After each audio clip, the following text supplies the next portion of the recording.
شرفنا بدمك شلت غيرتنا، بيدك عيلي رايتنا حبيبي، هاي الساحة قدام. حالة من الغضب تسود مواقع التواصل الاجتماعي بعد انتشار خبر مقتل البلوجر العراقية طيبة العالي خنقا على يد والدها في محافظة الديوانية، وليكن بعض التفاصيل حول الخبر.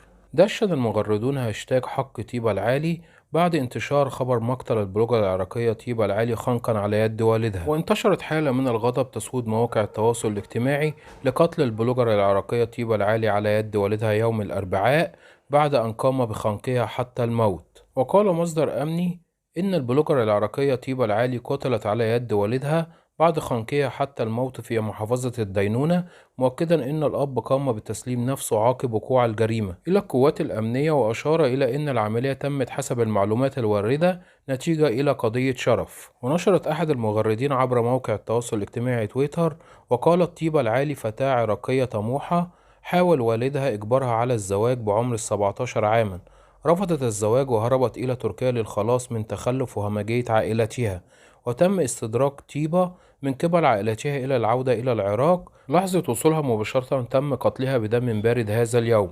ونشرت أخرى وقالت طيبة العالي ذهبت إلى تركيا هاربة من التحرش الجنسي الذي تعرضت له من أخيها، وكان رد أهلها بأن نتناسى الموضوع رغم فظاعته. قتلت اليوم خنقا على يد من لا شرف لهم، على يد والدها بتحريض من أخيها وأقاربها وتواطؤ المجتمع وعاداته وقوانينه. ونشر آخر وقال الشابة طيبة العالي التي تم قتلها خنقا من قبل ذويها طيبة شابة عراقية تسكن في تركيا، وكانت مقبلة على الزواج من حبيبها محمد الشامي، وأهلها رفضوا الزواج. وبكده كنا نقلت لحضراتكم بعض التفاصيل المتاحة حتى الآن حول مقتل الفتاة العراقية طيبة العالي على يد والدها خنقا.